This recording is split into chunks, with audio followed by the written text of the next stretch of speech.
آگ قیونلو کے سلطان اوزون حسن کون تھے اور اس نے کیوں سلطان محمد فاتح کے ساتھ دشمنی مول لی، آئیے جانتے ہیں۔ منگولوں کے زوال کے بعد جب ایشیا کا نقشہ بدلا تو کئی ترکمان قبائلی طاقتیں ابھریں۔ انہی میں سے ایک آگ قیونلو تھے۔ یہ لوگ مشرقی اناطولیہ، آرمینیا اور شمالی عراق میں آباد تھے اور اپنے ترک رشتہ دار کارا قیونلو سے ہمیشہ لڑتے رہتے تھے۔ 15ویں صدی کے شروع میں آگ قیونلو ایک چھوٹی سی طاقت تھی، جبکہ کارا قیونلو تبریز میں بیٹھ کر پورے علاقے پر حکومت کر رہے تھے۔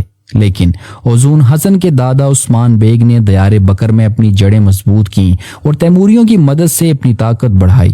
یہیں سے آگ قیونلو کے عروج کی کہانی شروع ہوتی ہے۔ اوزون حسن 1423 عیسوی میں پیدا ہوا اور 1452 عیسوی میں اس نے اپنے بھائی جہانگیر بیگ کو شکست دے کر آگ قیونلو کا حکمران بنا۔ وہ انتہائی تیز دماغ، بہادر اور سیاسی چالوں میں ماہر تھا۔ اس نے اپنے ابتدائی دور میں اندرونی بغاوتوں کو ختم کیا اور مشرقی اناطولیہ کے قبائل کو اپنے جھنڈے تلے جمع کیا۔ 1467 عیسوی میں چپاک چوڑ کی لڑائی میں اوزون حسن نے کارا قیونلو کے حکمران جہان شاہ کو شکست دیتے ہوئے اسے قتل کر دیا۔ اس فتح کے بعد کارا قیونلو کی سلطنت ختم ہو گئی اور اوزون حسن نے اس کا سارا علاقہ آگ قیونلو میں شامل کر لیا اور خود کو بادشاہ ایران کہلوانا شروع کیا۔ 1472 عیسوی میں جب سلطان فاتح کارمان کی فتح کی خوشی منا رہے تھے کہ مرحوم ابراہیم بیگ کا بیٹا قاسم بیگ مملوک افواج کے ساتھ کارمان میں داخل ہوا۔ تورس پہاڑیوں کے قریب مٹ کے مقام پر اسے شکست ہوئی اور اس نے بھاگ کر کارا قیونلو کے پاس پناہ لی۔ لیکن اس چھوٹی سی بغاوت نے سلطان محمد فاتح کو ایک بڑا پیغام دیا کہ مشرقی سرحد پار کبھی بھی آگ بھڑک سکتی ہے۔ اوزون حسن نے ایک بڑی چال چلی۔ اس نے مملوکوں کے ساتھ تو اتحاد کیا، لیکن اس سے بھی بڑا کام اس نے یہ کیا کہ وینس اور پوپ کو بھی اپنے ساتھ ملا لیا۔ اہل یورپ پہلے ہی عثمانیوں سے تنگ تھے اور اب انہیں اوزون حسن کی صورت میں مشرق سے ایک نجات دہندہ نظر آیا۔ اوزون حسن کا اپنا مقصد بھی واضح تھا۔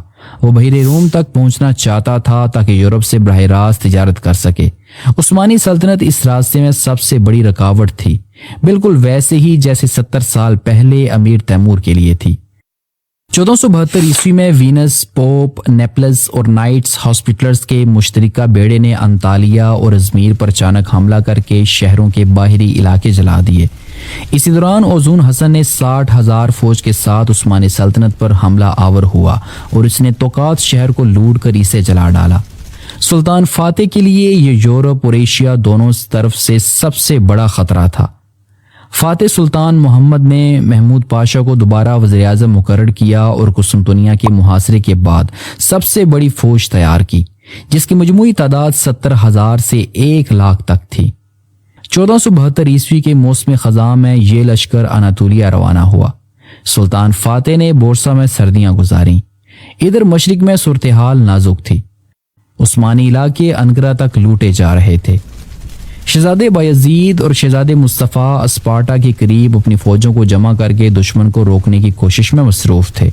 پیری احمد اور قاسم نے موقع دے کر کیسری پر قبضہ کر لیا اور کارمان واپس لینے کا منصوبہ بنانے لگے، لیکن شہزادے مصطفیٰ اور بایزید کی متحدہ فوجوں نے جنگ قرلی میں انہیں بری طرح شکست دی۔